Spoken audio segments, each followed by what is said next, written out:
the Dork Podcast with Rich Keefe. It's the Dork Podcast. And David. It's the Dork Podcast. Hashtag. It's the hashtag Dork Podcast. Thanks for tuning in to another episode of Hashtag Dork. My name is Rich Keefe. Davey Eyeballs is in Greece, or at least en route to Greece, which is a classicist. So he will join us next week, filling in for him. Not one, but two men who are our comic book experts. You know them from the TLDR Comic Book Club. It is Dr. Joe and Nick Friar. Fellas, how are you? Doing very well. I didn't realize, I heard you say it on the radio, but Davey's in Greece. I am jealous. Yeah, pretty good. I mean, he's got to chaperone some kids, but whatever. It's a free trip to Greece. So didn't know that. So many grape leaves. So many grape leaves. There's a lot going on out there. You guys keep up with it weekly, daily, really, the comic book world. I am one of these guys that sort of swoops in. I'll binge read a ton of stuff, and then I'll be like out of it for a while watching TV and movies, and then I'll swoop back in and binge stuff. So early here in 2026, how would you say the state of comics is right now? Awesome. I mean, what's crazy right now is Image is really hot. As much as DC's getting all the love, I just saw another book that's coming out this week from Image that's already sold out to the distributors, and it's going to a second printing. One I haven't checked out yet, but Image is selling like hotcakes. We've got a Cyclops solo series, Darth Maul's getting his own series, and then just the absolute universe is friggin' outstanding. And still, there's plenty of awesome indies. So I'd say it's a really good time right now. The Darth Maul book's out. It's effing tremendous. Holy smokes. That is, I'd say, a must read. But yeah, Image is really, come out of the gates swinging. Now, they'll usually have a lot more books out each week. They've cut it down a bit, but they've almost all hit. Mm-hmm. You guys had an awesome interview with Benjamin Percy. You've had him on a few times. I highly recommend people go check that one out. And so he's writing this Darth Maul book, which is the prequel to the series, which comes out next month. And so is this a weekly series leading up to it, or what's do you know how many issues this is going to be? I believe it's 4 series. I'll give it a quick check, but it's a mini series. It's definitely not an ongoing. Definitely not. So yeah, monthly, I would say. So this is one where I'll definitely have to just get the individual issues, because by the collected edition won't be available in time for the show, right? Definitely. So I'm gonna have to. I'm gonna have to go to the comic book shop, which is great, and I'll have to pick these bad boys up each week, because I'm super excited for this show. It's one of the shows I'm most looking forward to, and then Star Wars comics are good. Like, I mean, there's definitely some that you could skip, but like I've enjoyed a lot of the Star Wars comics, and I like Benjamin Percy's writing. I know you guys do too. So I'm super interested in Maul. Plus, it'll give us like a little look at some of the new characters before the series starts. Like, it seems like a win-win. That's a big part of it. Fun fact about that Benjamin Percy interview, Keefe. You heard more of it than I did, and I was on it. Oh no. Internet was brutal. I couldn't hear. Everything was so choppy, and so I only got bits and pieces. So the fact that I was able to maintain a coherent, interview was something else, because like I had to just assume. Right. Sometimes you do things in post. Keith gets it. Yeah. Just slap it together. You'll be fine. You mentioned the Absolute series in DC, and so I've read a chunk of the Absolute Batman and Absolute Wonder Woman. I'm looking forward to digging into some more of these. It's hard to compare them, but I feel like since I've gotten like back into comics, there's been sort of like 3 different DC like rebrand relaunches. And so there was the New 52. That was back when I first got it. Like I was getting back into it, reading some other stuff. And then I kind of read like most of the #1 issues just to sort of see where they were going with that. That was obviously Snyder's first Batman run, which was incredible. Then a few years after that, they did Rebirth, which again, there was some really good stuff. And now I know it's a little bit different, but now you have sort of Absolute. How would you compare those 3 different like new starting points? So with New 52 and then Rebirth, these were like completely new starts for these titles. With Absolute Universe, it is spun out of like Darkseid winning this major battle, and then there being like a whole world where like a whole universe where Darkseid won. So all these different characters have been impacted, where there's like I forget exactly how it is, but it's like there's a part of Darkseid in like everybody in some capacity. So it's had this massive ripple effect. And that's why when you look at Batman, he's just so different than we've ever seen him before. And the same thing with like Absolute Wonder Woman, where she's like the last of the Amazons. And like for the majority of her life, she couldn't even hear the word Amazon for whatever reason. So there's been a lot of different changes. But with that other stuff, it's like, okay, we're restarting things, but kind of respecting the past and whatever. Now it's like, this is its totally like own side universe. And what's wild about it too, and I think the genius of it all is that it's allowed all these creators to take these well-known properties and give us like, because Batman stories, Wonder Woman, Superman, these characters have been around for decades, right? So every conceivable story you can imagine has, for the most part, been told. And now with the Absolute universe, right? It's almost as if you're giving it the black label treatment, where they're like just allowing these creators to kind of have a ball with it. And now we're getting really fresh new stories on these characters that we know and love, but everything is really flipped on its head, right? Villains are good guys are villains, or maybe they're still, the same, but the twist on them, like with Absolute Batman, right?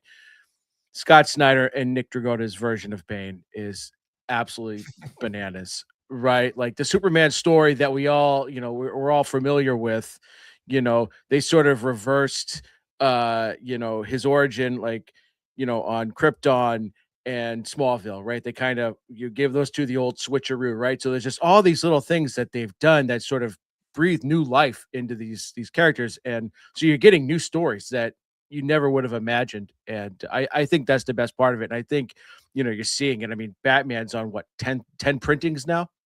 Oh, yeah.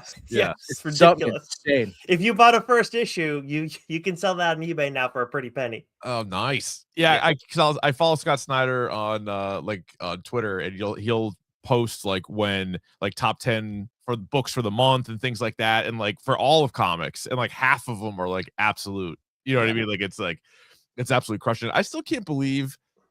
I know that he's not unique to this. A lot of writers have to come up with a lot of stories, but just thinking of how many issues Scott Snyder has written about Batman and how he still has ideas. So like, not only did he do that whole New 52 run, which is awesome. So that's all sitting there behind me, brag. But like All-Star, like he came back in the Rebirth and did All-Star stories, and like those were great. And like they keep going back to it. And now he's like kicking ass again with Absolutes. Like, how many Batman stories can one guy have in his brain? Well, and what's funny too is he's like playing an advisory role at DC and doing a lot of different stuff there, but he actually didn't want to write Absolute Batman too. Like when we had him on one of the times, we've had him on a couple times to talk about Absolute Batman, and in that first conversation, he was like, "I was trying to, wasn't it Absolute Detective Chimp, Joe? Isn't that what you wanted to do? Something like that?" And they're like, "Yeah, well, we want a book that's gonna sell." So, and then he tried shopping around a bunch of people, and then he eventually finally got it. He got Nick Dragotta, which is who he wanted, and then the rest is history. But yeah, you're right, Keefe. It's ridiculous how he's been able to just turn so much around and respect the character still. And it's like, how do you keep doing it when you've written hundreds of issues of this character? Well, it's funny too, because Nick and I were having this conversation. It's like, what is Scott Snyder going to be remembered the most for? Like, which Batman, right? Because you think you say Frank Miller, it's The Dark Knight, it's Batman Year One, right? He's got a couple of all-time quintessential Batman books. When it's all said and done, you're going to say Scott Snyder, and you're going to have some all-time top 5 Mount Rushmore, an old wooden ship's worth of books, right? And it's going to be, are people going to mention Absolute Batman as his quintessential book? Is it? I mean, it's probably going to be his New 52 run, but you don't know. It's getting close, man. I really feel it's like wild. The buzz is crazy around this book. Yeah, I haven't finished, and obviously he hasn't finished writing it yet, so it's not fair for me to weigh in on it.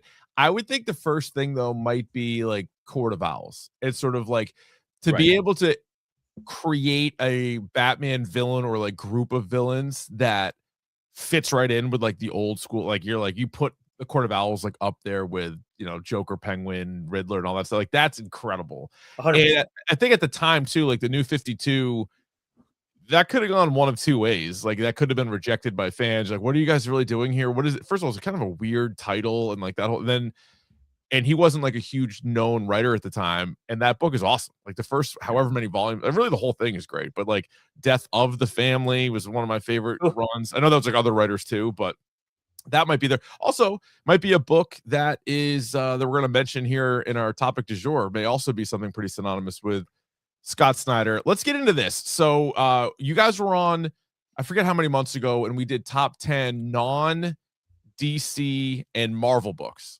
Correct. And so it was a lot of Image books. It was some smaller publishers too. And it was funny when I was going through the list, so many ones that like I don't know, like, well, it's not Marvel, not DC. I was like, it's Vertigo. It's Vertigo. It's Vertigo. And then so I was like, guys, do we count this? And we came up with the decision. We're like, let's not. It's under the DC umbrella. So let's just leave it to the side. So that gave me the idea then. I was like, we should just do a Vertigo episode because these are like my favorite book. I think if I did like a top 25 of all time, I think like 8 or 9 of these that we're talking about today would be in my top 25 of all comics.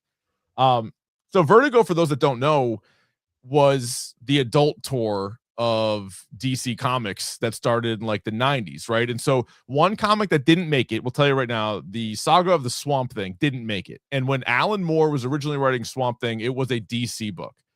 And then it eventually pivoted and sort of like kicked off this like Vertigo label, for lack of a better word. Mm-hmm.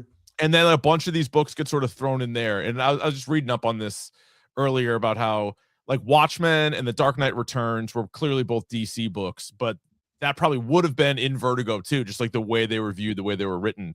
And then so they had like a long run, and then they kind of closed up shop. And you guys could speak more to this. You would know more about what's going on because now they've sort of brought Vertigo back, right? So like there was a little time there where DC Black Label were some of my favorite books. I think I did an episode with you guys about Black Label. That's what we did. That was fun, and we're going through, I've read all of those because that basically took the place of Vertigo, and we'll get to some of these titles that just flipped into or got extended in Black Label.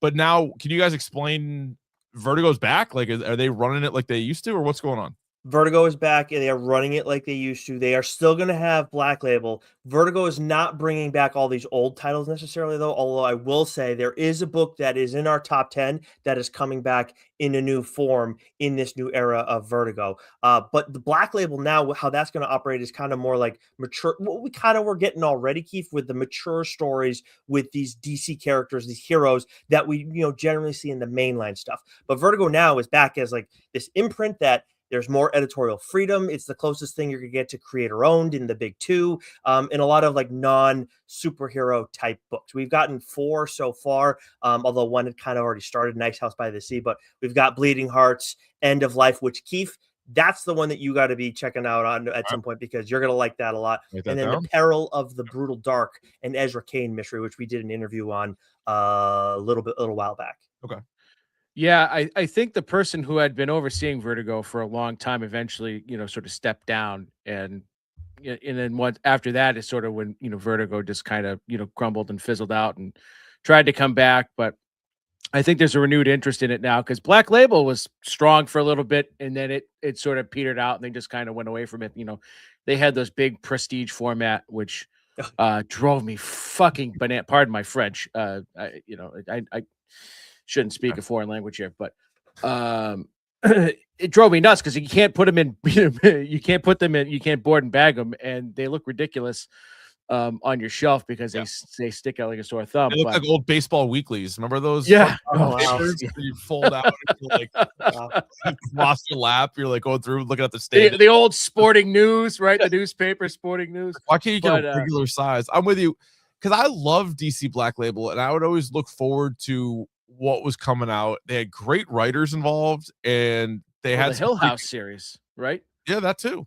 They had a whole bunch of stuff that was a lot of fun. So, yeah, what was the deal with that? They just sort of like ran its course, I guess. No, they still have it. So. It's still going to exist. It's just going to be those mature stories. Like right now, the most recent one is I have it written down here: Batman, Green Arrow, The Question, Arcadia. I read the first issue. I think there's 2 more. I haven't read them because there was like longer gaps in between them coming out, but yeah, they're still doing it. It's like, but like it's a Batman story that you wouldn't tell in the mainline because maybe it's a little bit too mature. Like this one, if I remember correctly, has like a little bit of like politics involved, and it's him versus Green Arrow kind of after the first issue. So is he doing that? Because we know heroes typically don't do that. That's not that. It is not that. I should have worn that shirt. I'd read that. I'd read that issue. So what's the difference then between, like, how do they choose what's a Black Label book and what's a Vertigo book? So Vertigo won't be. I don't know about like a Constantine or a Swamp Thing necessarily, because obviously they're always tough.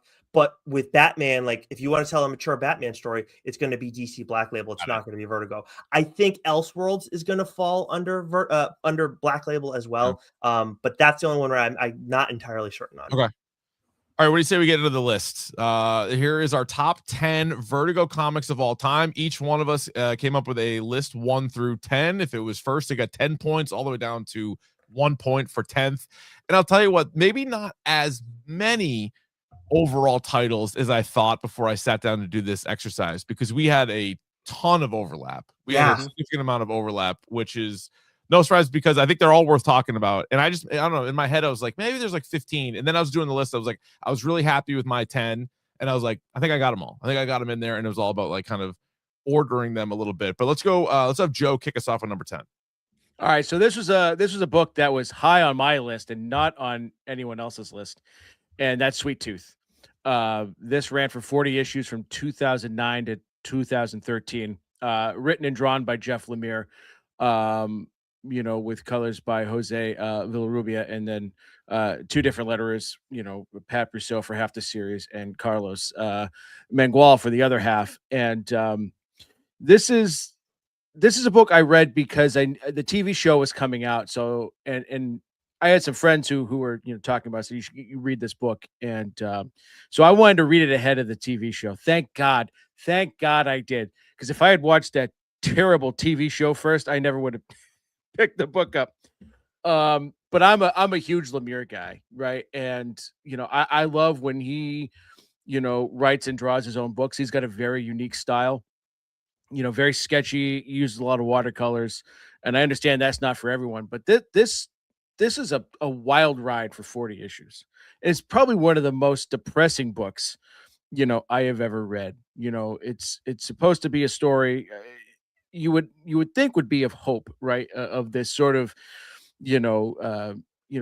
half human, half animal, person just trying to find his place in the world, find his parents, find his family, find out, what the heck is going on, and every twist and turn, just when you think there's a ray of sunshine, right? Poor Gus just gets the rug pulled out from under him, and in typical Lemire fashion, right? This book is designed to just absolutely, punch you, in your emotional gut. And it's not a feel-good story, not by any stretch of the means. It's a post-apocalyptic book, and you've got some really great characters. You've got Gus, who is this very, very naive, knows nothing of the world, has been very sheltered, because he was sort of found and then sort of kept isolated in a cabin in the woods. And then, the story starts off with, these hunters, scavengers sort of finding this little secluded cabin and killing his father and forcing Gus to sort of, flee out into the world, where he's discovered by this absolute, maniac named Jeopard, who is his whole thing is like, oh, I'm going to take you to a safe place, to this place called the Sanctuary, and the Sanctuary ain't no sanctuary. So it's just there's a lot of twists and turns along the way, right? And it gets, it gets really out there at one point, but it is so freaking good. And if you read the comic book and then you watched the TV show, you'd feel like they were 2 completely different things. So I watched the show, and Davey and I did episodes, I think, on each season, and I liked the show. I'd never read the book. That's why I wasn't in my top 10. I'd never read the book. Yeah. I watched the show. Will Forte actually plays the guy. Yeah, he does. He's great. Dad, Gus's dad, or not dad, the guy who finds Gus right is there and is hiding him.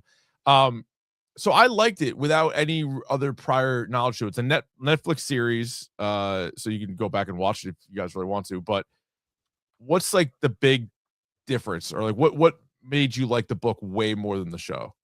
Well, I mean, it's the tone, right? Like I fully understand. Like when you're adapting something from a book, right, into TV or movie, there's you got to make changes, right? You've got to because you can do things in a comic or in a book that you just you can't do in live action, right?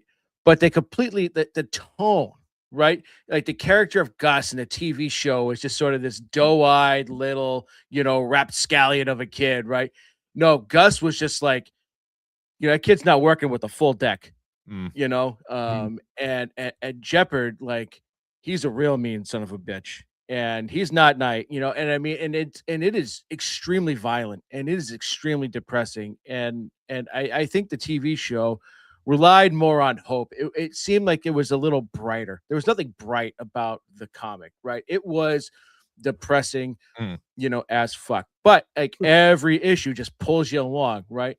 And you just want to find out because you just kind of keep going deeper and deeper and deeper, into this rabbit hole. Like Gideon Falls, for example, right? Mhm. Another Lemire book, right? There's a right. Gideon Falls was Lemire, Yeah. right? Yeah. Yeah. Jesus Christ, I'm sundowning, Keith. Pardon me, but that's another book, right? Where it just like it starts to suck you in, and then just it goes down this wild rabbit hole, right? That's nuts. Same thing, right? And that's the big difference. And even like Lemire had nothing to do really with the TV show. But he said he kind of liked the change because it was more positive, and especially in this day and age where things are, you know, not so much. He liked that. So there was a distinct tonal shift. Okay. You'll be surprised if you go back. It is on Hoopla.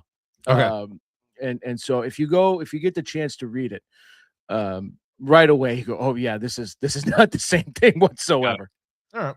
And then they came back, DC Black Label, with some of these that we're going to talk about. They came back and did like one more run. Is that? Yeah, it was like Lemire I think it was Lemire, and I think Okay. I can't remember if it was 6 or 12 issues. Yeah. Okay. And I can't remember what that was about because that was so long ago. But Yeah. this, I mean, I highly recommend it. Okay. I mean, Lemire is an acquired taste. I get that. It's great. But this is just a quintessential, I think, must read sort of book. Very good. All right, Friar, what do we got? Number 9. We got one of Davey's favorites, if I'm not mistaken, Yes. 100 Bullets, which is written by Brian Azzarello and illustrated by Eduardo Russo and edited by friend of the Dorkshire Gooniverse, Axel Alonso. This was number 10 on my list and fittingly went for 100 issues. And I didn't even need to look up the synopsis for this thing because it's just like what this is so clear. Imagine you get a chance at payback with no fear of repercussions. That's what Agent Graves is promising you. And this concept is so brilliant that this is the book, Keefe, that I was alluding to earlier, that is going to be coming back in Vertigo under the title 100 Bullets, the U.S. of Anger. And I believe this is coming out the new comic book day before the 4th of July. But this series, one of the things that really stands out when you first check it out is you have these self-contained stories all along the way where it's like an easy entry point for anybody. Now, obviously, now you can get the collected editions and you don't have to worry about entry points. If you like it at first, you're going to like this series. But I just find that interesting from like a monthly standpoint. And then from there, you get to know these different characters and different people that are getting, considered for certain positions and getting scouted and what have you, and seeing how they respond to situations. Some rise to the occasion, some don't, some make really shitty decisions, but in some of them, come back at various points. But the only two constants the entire time are Agent Graves and what he is offering. Agent Graves also, correct me if I'm wrong, every time he goes to a bar, he just gets tequila with a ton of limes, which he got me onto that. And I'm like, yeah, that's all I need. I just need tequila with a ton of limes. That's everywhere he would go. It'd be like tequila, a lot of limes. And you're like, the original influencer. There you go. Guy absolutely crushed it. Yeah, no, I love 100 Bullets. What an incredible idea. And just from minute one, you're sucked into this universe. All right, number 8 is The Sandman. So like Sweet Tooth, another show or another book that was adapted by Netflix, and turns out Neil Gaiman is a piece of shit. At least if everything is true that is being said about him, it's not good. It's not a good scene. So it's a little bit of like a separate the art from the artist, because The Sandman is one of the great comic book runs of all time. So the original run was from 1989 to 1996, and about midway through that, it went from just being a DC book into Vertigo. So this is one of the things that really helped launch and get Vertigo going. It was a New York Times bestseller, which is one of the first graphic novels to be a bestseller, along with Watchmen, Dark Knight Returns, and Mouse. Like these were the ones, like that's the kind of territory Watchmen is in. And the Sandman is in. So you got Dream, the character of Dream, and all his brothers and sisters. I love all that shit. You're going to the underworld. You got Lucifer, who had a spinoff series. You have the Dead Boy Detectives, who got a spinoff series. Constantine, your guy, he's caught up in this. I like how it is in the DC universe, even though it's also kind of at most of the time like very much its own thing. I actually thought the show was really good, telling some of the cool stories, some of like the William Shakespeare stuff, the Cain and Abel stuff, just like the way they tie that all in. I thought the actor who played Dream was really good, because this is another one that you read it and the way it's drawn, the way it's penciled, like the way like the words pop up, everything's like a little strange. You're in like a different kind of feeling when you're going through the Sandman universe. It had a bunch of different kind of spin-offs and things, but it's an absolute classic story, and it's probably one of the first things I think of when you hear Vertigo. There might be a few other books that I like a little bit better, but I think it's like as synonymous as any for me, this title with this book. I very much agree. And also, Keefe, when you're talking about the art too, like that was a note that I wanted to make sure I called out. Like with the lettering can maybe be a little too inside baseball for some people, but we definitely bring it up on our show quite a bit. And that's one thing with this series where Todd Klein did a lot, where it's like every one of the endless has their own type of lettering, and I'm just endlessly that was not on purpose, no. But I'm constantly fascinated by that choice, because it's a silent medium, and then you're playing with something with the voice that inside a reader's head by messing around with that. So I love that. But yes, this is an all-time series, and like you said off the top, like the stuff that's happened, like that's obviously problematic, but what this product was, obviously we need to acknowledge it. That was great. Yeah. The story that he has with the guy, and they do it in the TV show too, that like wanted to live forever, and he's like, you don't want to live forever, and then he's like, all right, every like 100 years, like I'll come back and meet you, and then he's like, okay, and he's like still doing it, and like when he's up, and when he's down, like he still wants to live forever, and he's just like fascinated by him. But it's also as much of Dream, just like wanting a friend, because obviously everybody comes and goes like in the real world, and it's like I don't know, it's just a really, really well done, cool stuff. I really like that show, and I really like that casting. Yeah.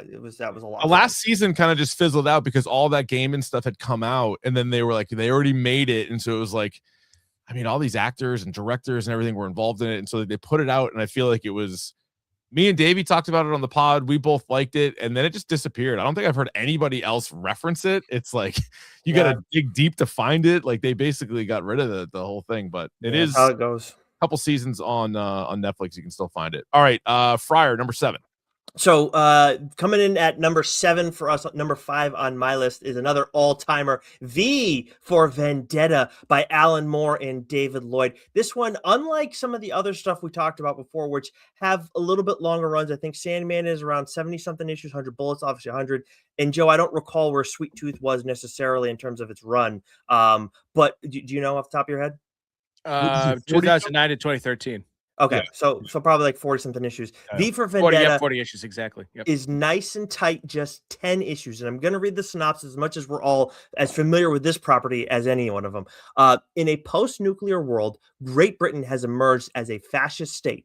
When young Evie Hammond is saved by a mysterious masked stranger, she is pulled into his quest to fight back and overthrow the government.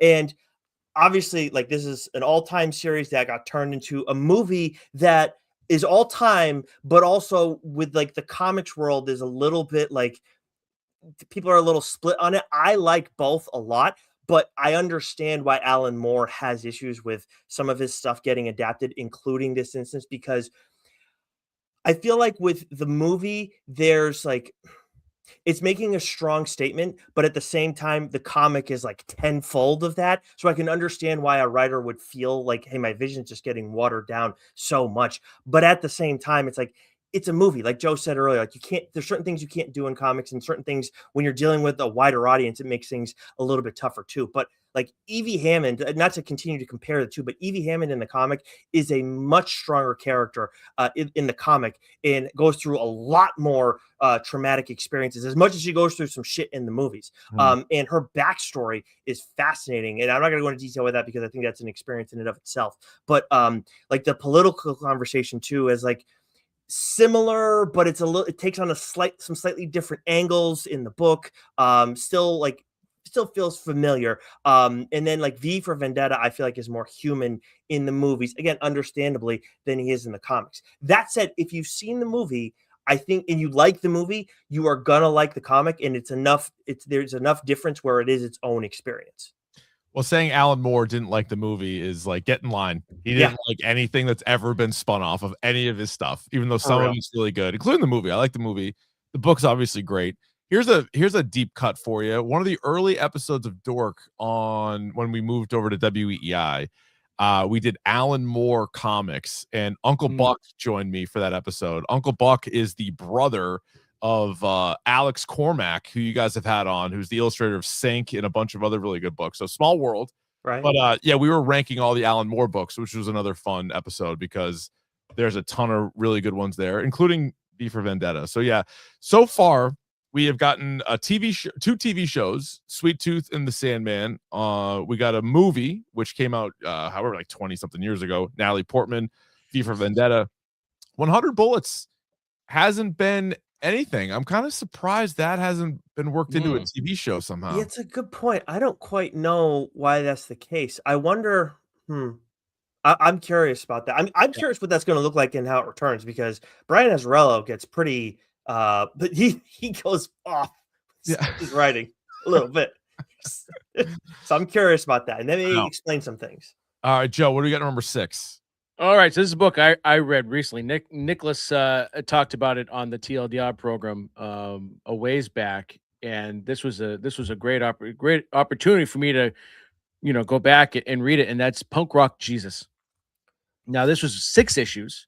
It ran from 2012 to 2013. Written and drawn by Sean Murphy, with letters by Todd Klein. Now this book is in black and white.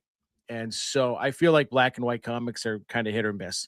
They're either you get into it and you forget that it's in black and white, you're so engrossed in it, or on the other side of the coin, they're just like, ugh, I can't. This is not working for me. This works. This is a raw, gritty, book, and it revolves around literally the second coming of Jesus, but in reality TV style. Right. So you got your main villain, who is this producer who runs a reality contest to find the next mother to Jesus. And she is going to birth a clone of Jesus from supposed DNA taken from the Shroud of Turin. And we meet another character named Thomas McHale. The book sort of starts off with his sort of backstory as a young kid who's living in Ireland and revolving around the IRA, and then as he grows up to sort of seek revenge, his role in the IRA and just sort of what character he is, right? And this book just sort of follows, sort of this young Jesus, sort of living in this bubble that is this sort of, TV produced world. He's not allowed, in the outside world. Everything is controlled. And, thanks to, the magic of TV editing, made you look like he's performed miracles and all this stuff. And as he gets older and things happen to him and to his mother and sort of the world around him, he becomes very disillusioned, if you will, forms a punk rock band, and shit gets crazy. Right. And that is just like the absolute bare minimum thing I could say, because reading this book is a friggin' experience, man. Like Murphy just is at 1,000 miles an hour, with his art. And I feel like Nick's much more into sort of the biblical and more sort of like religious type stories than I am. But I find there's a lot of great commentary in this, especially for the disenfranchised,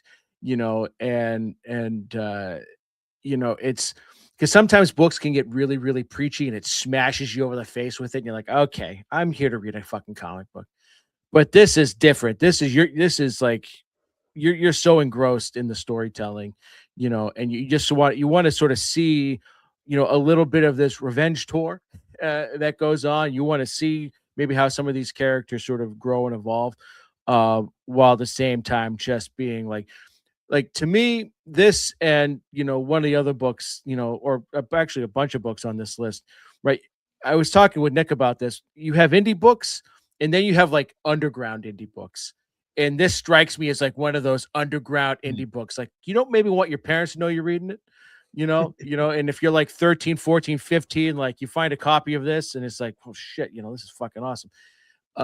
It's that kind of like just underground, just raw indie book that again, like I think everyone should read all of these books. These are all books that should be like in a bookcase.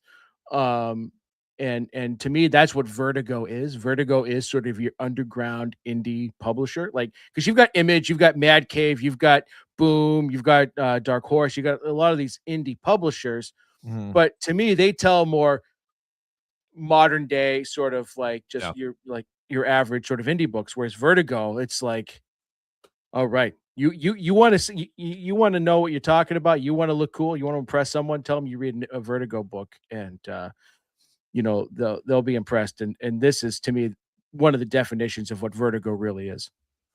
I haven't read this, so I'm excited. I'm excited to read this soon. Hoopla. Both of your lists, and I was like, all right, I will check this one out. So I'm very curious to hear what you think about this, Keith, because this is because I do like the faith-based stuff, but I also like the things that are like anti-establishment too. And this is like, I was looking back at my old notes and I was like, this book still has so much staying power. Right. It's remarkable. All right.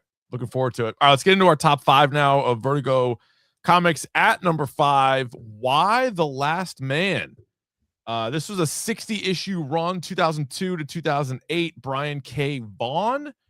It's a story of it's another one of these like apocalyptic, post-apocalyptic books or shows or stories. And the twist here is only one guy survives, and that is Yorick. So hence Y the Last Man. Him and his monkey. Just trying to survive, trying to hide. Well, literally his monkey, but just trying to hide because he can't obviously let everybody know that he's a guy out there because people are going to be after him. And then as you learn like who members of his family are that are still surviving, this was a book that, and I had mentioned before, I think I told you guys how like The Walking Dead got me back into comics. So that was 2010 when the show came out. I started reading that comic, and then I did the thing where it was like, Googled like essential comics, and then like a thing comes up, and then I just went to the library or I went to the comic book store and bought them, and I just went crazy with comics for like a couple years in a row. And one of the books, and the timing was perfect, was already complete. All 60 issues were out. I think I got like 5 trades or collected editions or whatever it was, ripped through all of them, and it was like, this is incredible. Like I loved this. Obviously Brian K. Vaughan's one of the best writers going. And then I was pumped to find out that it was going to be a show, and Hulu picked it up. And it's probably exactly how Joe felt about Sweet Tooth is how I felt about Y the Last Man. I think me and Davey even talked. I don't even know if we did an episode on it. I don't think we did. I think we talked about. I couldn't finish it. I don't think we did. Yeah, we talked about. Maybe I didn't even. Good point. I might not have finished it either. And we were like, hell yeah. Watched a few episodes, and I'm like, I don't know if it's the casting, the writing, the whatever it was. It was just like. Not the show. It was the premise. It was the same idea. You got one dude left on Earth, but it was like something was missing, and it was just not even close. So I still, as much of a sour taste as the show was, I highly recommend the book. If you're looking for something to dive into and it's already complete, but it's not going to be a quick read, there's 60 issues out there. I couldn't recommend Y the Last Man more. It was awesome. Well written story, a lot of fun, cool characters, cool like surprises, like just a good time. I echo that sentiment, Keith. The only thing I want to add on the show front, I feel like it was the pacing as I've kind of tried to think back on it, because that's the only because the story was still very similar, and it's just like it felt like it was moving very slowly. And I don't say that about shows as much as I do comics.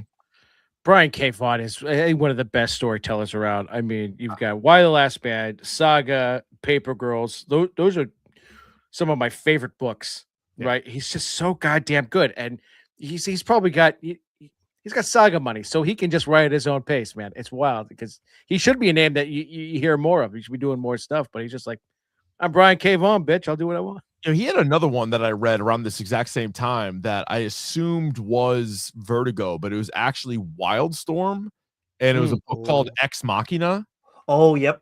And I was like, check that one out. I was like ready to like put it on the list, and then I like double checked, and because I read these two back to back. I think this one actually ended in 2010. It was like 04 to 10, probably similar length as Why the Last Man. I prefer Why the Last Man, but Ex Machina was good. It was also Brian K. Vaughan, and then Wildstorm. So I'm like, all right, never mind. I guess we can't. It's tough, man. There's so many changes that happen through the years with some of these books. Even when we were doing the other list before too, it's just like there's so much to keep track of. Yeah, so much. All right, number 4 on our list. I'll take number 4 as well. It is one of my all-time favorites. That'd be Fables. 150 issues. It ran from 2002 to 2015. And then, like a few that we mentioned before, Black Label came back. They got one more run in for 12 issues. They also did a crossover series with Batman. It's written by Bill Willingham.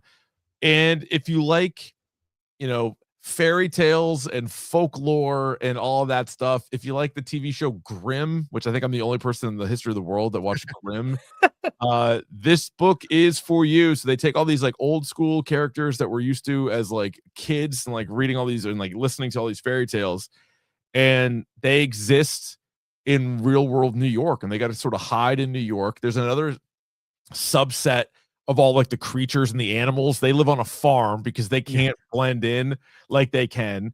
And so it's like the big bad wolf is Big B. He's like one of the main characters, and he's a detective. And then you have like Snow White is in this. She has like a huge role. Then you got like Pinocchio. You have like just all the characters you could think of from like that time.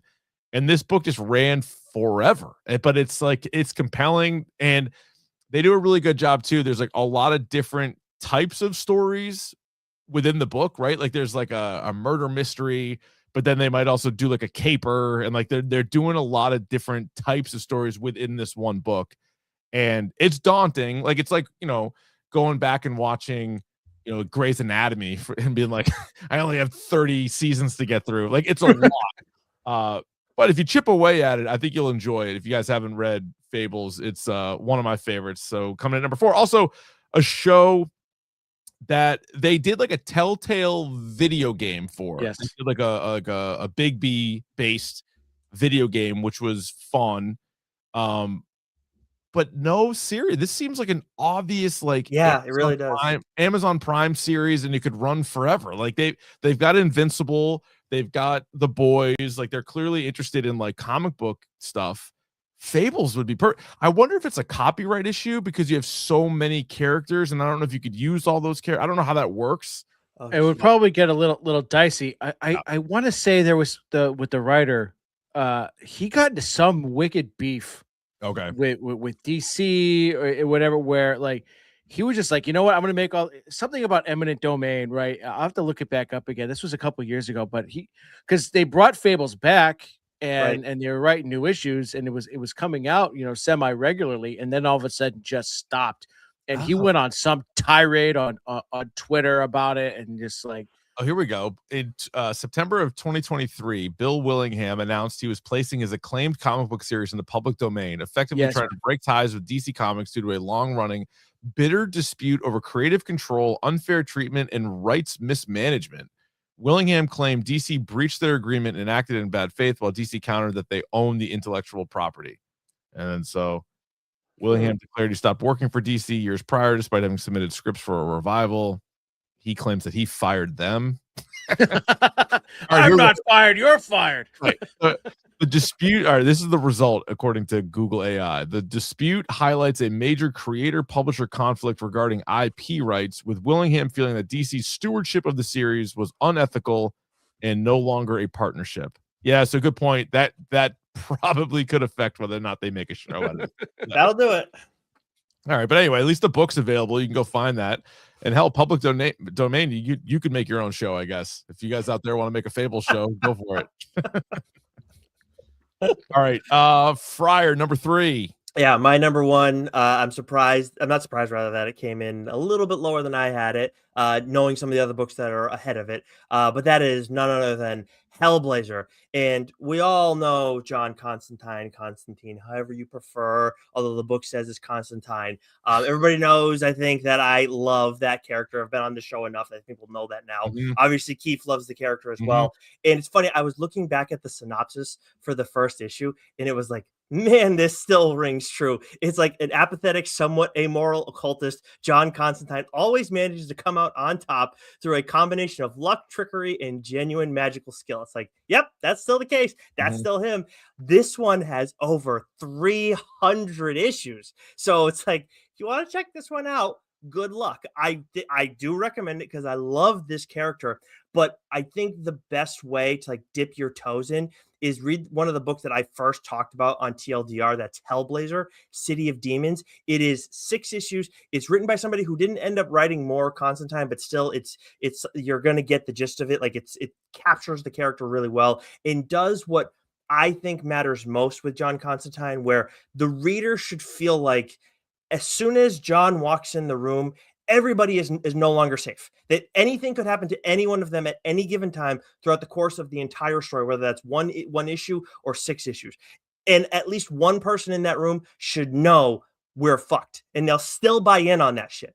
That is how I feel like that character should be written. When that's done, he is at his absolute best. And there's been more Constantine stuff through the years. Like I think in Rebirth there was some stuff. There might have been in New 52, but the best stuff is definitely under the Vertigo and the Black Label umbrella. Yeah, I love Constantine. I think this one can be a bit dense. Like I think some of the other books are easier reads. Not that that means it should rank higher or lower. I just think that's one of the things that like when you get into it, there's a lot going on. But I think like the best stuff from this is right up there with the best stuff in anything. I'm with you on that. And I just I love the character. I love a guy that is like staring at the face of like demons and like crazy superheroes and villains and like doesn't bat an eye and is like right there and he's just like using magic and smoking and like doesn't care about anything. Like it's one of the coolest characters. And you know me, anytime he's with Swamp Thing, Batman, the Sandman, like what, like all these different people that he crosses are always good, always a good time. So yeah, it wasn't. I just think the list is so strong that like the two that are coming up, I think are hard to top. But yeah, Hellblazer you can't go wrong with. Obviously, my own top 3, I could have mixed and matched those in any capacity. So yeah, but I love where it's at. Hellblazer number 3 makes total sense. All right, coming in at number 2 on our list is American Vampire. We've done all kinds of episodes. We've talked horror comics a couple of different times, and obviously this ranks super high on that. Written by Scott Snyder, although early on, not just Scott Snyder. And I think what really kicked this thing open and I think got a lot of eyes on it was first 5 issues. It was half Scott Snyder, half Stephen King. Who's that? Never heard of him. Exactly. And then Raphael Albuquerque does the art on this, and it's awesome. So the first run is, I think, like 34 issues. So not as daunting as some of the ones that we had mentioned before, but still like a good read. Then they did like 11 more, and this was another one that came back with DC Black Label for 10 issues with American Vampire 1976, which was not my personal favorite, but the first run is so cool. And even though even at that time there was a lot of vampire stuff going on, this still stands out. They did a different kind of twist to it. Literally the idea of an American is like a new type of American vampire. So you had all these like old vampires, these like European vampires. Then you have Skinner Sweet, who's one of the best characters that we've had the pleasure of talking about thus far. And the one person that he turns is an actress named Pearl Jones. And so it's their relationship, but it's also telling American history through the eyes of these vampires this whole time. It's like such a cool idea. And Skinner Sweet's such a complicated character too. You know, he's either the worst guy, he's kind of nice, but no, he can't be nice. Oh, he is. No, he's a piece of shit. He's like the worst guy. And it just runs circles all around all over the United States as they advance in time. Super cool story. And another one that there's been talk about like a movie, right, or even a TV show, and it hasn't happened yet, but it certainly should. It will happen at some point, and I think either the next vampire push from Hollywood it'll feature this, Yeah, or it should. maybe once Witches finally gets off the ground, because I know they've been doing a lot on the animated side, and Yeah. Scott's been involved in that. I would think if that does well, this will probably be next up for him. Yeah, this is an all-time classic, bona fide And classic. This is a book I hadn't read, and when you approached us about doing this episode, I was like, well, I've got to read this book, right? Because if I'm going to have a good list, I want to at least have read it. I think over the weekend I've gotten through 2/3 of it. Yeah, Right, like literally since Friday, like gone through 2/3 of it. And Mhm. the thing about Skinner Sweet, right, is that he's such a great he's such a great character, right? And you're so right. Like on one hand, like he is a complete sack of shit. You want to hate this guy. He is vicious, but you like Pearl so much, right? And he's kind of good to Pearl. He's kind of nice to Pearl, right? And he's like, yeah, all right, yeah, you're okay in my book. So you're like, oh god damn it. Yeah, I know. Do I root for this guy? And sometimes you do, because some of his motives are very well warranted. And on the other hand, he's just like, oh geez, you're not helping your cause, bro. But this, I mean, I love Raphael Albuquerque's art. Yeah. And him and Scott Snyder are such a great team. This was just an absolutely I can't wait to finish it. Like I'm literally chomping at the bit to finish it, which I'll probably do by the end of this week. All right, we'll do like just a couple honorable mentions at the end, because there's no surprise at this point what number 1 is. So Joe, why don't you give us that one? Yeah, I mean, to me, this is the quintessential book. To me, you say Vertigo, I think Preacher. This ran for 66 issues from 1995 to 2000. Of course, written by the dynamic duo of, or created by the dynamic duo of Garth Ennis, with art by Steve Dillon, and letters by Clem Robbins. And there was a whole slew of colorists, in there. And like, to me, this is the definition of indie book, right? Like, this is a book, and I think Mouse is the other one, right? Where this is a book where you really don't want your parents, getting a hold of, because they open that thing and they're like, well, you're no longer reading comics. You're going to hell. But it is so good. I mean, this is, for me, this was the book that got me back into comics. I didn't read comics for a very long time, between undergrad and chiropractic school. Like, I just wasn't reading comics. And then once I was working in Somerville, and I had Hub Comics, which was literally a 2-minute walk from my office. I started by kind of, getting, collecting the quintessential, graphic novels. And then I was in there one day, and the guy's like, well, you should check out Preacher. I said, okay. And I read that, and dude, I've dropped, almost $200 buying the complete set, flying through that. And then that was like, you know what do we got here for indie books? And then just going through the shelves and buying floppies. And then that was that. And then, here we are. And so this is a book that really kind of shows you what a comic book can be, right? It just, Garth Ennis just does a great job at, he's gonna explore everything. He's gonna ask 1,000 questions, and he's not gonna give a shit about taboos or offending anybody, right? Especially asshole face, whatever his freaking name is. Yeah. Arse face, right? Yeah. It is just it's just so good. Right. Yeah. And I've got my nephew now is bro, you're gonna go 15 years old now. I can't wait. Yeah. I can't, because I know his parents won't care. Yeah. But I can't wait to give him this book, because he's gonna be like, bro, the game changer. Yep. Yes, it is. It really is. And that's gonna blow his friggin' mind, and it's gonna blow anyone's minds who reads it, who's never read it. I mean, this is I think really the pinnacle of what comics can be. Yeah, you guys talk about on your show a lot how, from the outside, there are a lot of people that are like, oh, comics are for kids, and comics are Batman, Superman, and X-Men. And like, that's sort of what most people view comics. Like, oh, you read them as kids, and that's because they're kid stories. And you're like, yeah, there are some of those, a lot of those. And then there's also this, And that's why like the whole Vertigo list is kind of like that. But then this takes that and like multiplies it by 100, right? Like Yes. those are all the ones we mentioned before in their own way are like adult, quote unquote, like adult stories. Yes. But then like Preacher is like unmatched. And it's Garth Ennis, but it's also I think I'm a big fan of The Boys, but Preacher is the best thing Garth Ennis has ever written. agree. And just like the world that he created there and like these characters that he created, it's like you can't imagine like where he's gonna take it. And then it just keeps going. And it's a good run, right? It's like I forget how many issues it is. 66. 66. Okay, there you go.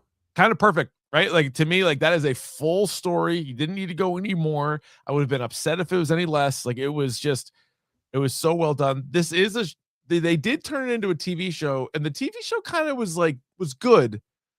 I don't think it was as strong as the Sandman like conversion. Okay. But also, I didn't think it was even possible. So I give them credit for like doing the best they could with the source material. It seemed like it was going to be the most difficult to turn that into a live action show, and it was pretty good. They did a decent job with it. Seth Rogen, I think, produced it. Correct. He's a big comic guy. Huge. Did they ever tell the entire story throughout the TV show, or did it sort of fizzle out as well? It had 5 seasons, didn't it? Oh wow, that's longer than I thought. I don't think it went 5. Oh, it went 4. I'm looking it up. It did go 4. I don't know. Did they finish? That might have told the whole story there. Yeah, I've never watched it. I felt like the season 1 had like a ton of buzz, and then it just felt like it had fizzled out. But it did. Maybe they did finish. It's been a long time. AMC, right? Yeah, it was an AMC show. It ended in 2019. So like my memory is shit. So I don't remember if they told the whole story. But I remember being like, it's pretty well cast. It was pretty entertaining. But yeah, just a wild ride. Good, man. The only 3 books that got votes that didn't make it were Swamp Thing, which we mentioned is sort of like both. Like it was not always Vertigo, but it was. Technically the Alan Moore run was under DC, but then when other writers took it on, it was Vertigo. Animal Man, I don't know how many of you guys, if either of you guys read Animal Man. No. Grant Morrison, right. They've also brought him back for a few different runs. It's good. I can't say I've read all of it, but Animal Man was a lot of fun. And then DMZ, you guys had, or Friar, you definitely had on your list. Yeah, that was my number 4. I love that book, dude. It's fascinating. I love that one. So much fun. All right, guys, what should we do? What should the next Dork TLDR collab be? So I jotted down a couple notes here. I think the obvious one is like Marvel DC top 10. You could do something to that effect. Image we should do at some point, but I think we need to give that a little bit of room to breathe with the other one we just did. But some that have been top of mind now, especially as we're talking about all this stuff, writer specific rankings. Like obviously Scott is one we could start things off with, or Keefe, I know this is part of the conversations when you guys break down movies or shows, but I'm curious about like doing a movie versus comic kind of episode, which obviously we could do with Davey as well, where we do like a, the original Hellboy, not the other ones necessarily, or even Sin City. Sin City would be a great one as well. Oh God. So there's a lot that we can do with that. It could be more indie stuff, whatever you'd want to do, but that's kind of where those are the options that came for me. I like it. Joe, you got any other idea? Because we did horror. We've done top 10 horror a couple times. We did the non-Marvel DC. We did Batman books. Yeah. So I think the DC, if we did top 10 DC, there would be some variety, but I feel like there might even be like 5 of those Batman books. Be all Batman Red Hood. Yeah, be all Batman and Red Hood. I mean, Marvel would be a good one. That'd be tough. That would be tough. That'd be tough, but that would be a good one. I like the writer idea. I like the Nick with the movie comic book comparison. Also, Crow. We could do the Crow for movie comic too. The original Crow. Yeah. Also, what comics do we think should be movies? Yeah. Right. That's good. It's always a fun conversation. Yeah, that's fun. Definitely a couple of the ones that we just mentioned. All right, very good. Guys, let us know where the people can find all of your stuff. You can find us wherever you can find hashtag dork, quite honestly, except for the Odyssey app. But you can also make sure if you like us watching us, you can watch us on YouTube. But our audio channels are important because that's where we have those conversations that Keefe was talking about, our Friar side chats, where we talk with creators from the industry. Just to give you guys a taste, like we've talked to the Cyclops writer this year, Darth Maul, the top-selling Image comic. We talked to that writer this year as well, and then we talked to some creators from the new Vertigo run as well. And then we got a new one that just dropped, a new horror story, Estuary, that just dropped recently. So a lot of fun stuff. You would love Estuary. And what's the Devil on My Shoulder by Kyle Starks? Oh yeah, that's already my early favorite for comic of the year. We've just started the fucking year. That's my early favorite so far. It is so freaking good. And you guys have had Kyle Starks on a few times, right? Yes. Yeah. We even had a basketball podcast with him. That was, I don't know how that happened. We asked like 3 questions and it turned into I said something about Rajon Rondo being overrated, and that led to an entire hour of basketball. That's a good way to start a conversation. Yeah. Who's on your gotta have list that you guys have not talked to yet? Well, I know two of my I have 2 white whales. Captain Ahab, suck it. I got 2 white whales. I think I can guess them. Okay, go. Let me hear 'em. James Tynan. Yeah. And Lemire? Yes. Okay. And we almost had Lemire. There was a cross up. There was a screw up. I jinxed it. That's a hard one for me. Yeah, but yeah, those are my 2 white whales. I would say Ennis is probably mine. I don't think that'll ever happen. But no, we've tried a few. We've reached out a few times. But no nibbles. Yeah. Maybe Alan Moore will do the podcast. He likes to talk about stuff. Great idea for a reality show. Alan Moore hates everything. You know, Steve, like you've interviewed, your fair share of people in your day, both from sports and entertainment, and I don't get as phased with the writers because of the athletes, because they can be a little more intimidating. Alan Moore would scare the fuck out of me talking to that guy. I wouldn't even know where to begin. Yeah, we're like, what do you want to talk about? Like, Or yours, Alan. This is your show now. Just want to yell at me for an hour? Be my guest. All right. Well, thanks to you guys. Check out the TLDR podcast, like they said, everywhere you get your podcasts, and check them out on Instagram, YouTube, everywhere else. Tomorrow night, I am going to be doing a Oscars preview because I watched all these goddamn movies, so I need to talk about them. I watched them all. So we are going to talk Oscars preview tomorrow. Then Davey Eyeballs will be back next week. We're definitely doing Ted season 2. The second episode is TBD, but Davey will be back next week to talk about that stuff. So thanks for listening. Tell a friend, tell a dork. And in the meantime, stay curious. The Hashtag Dork Podcast.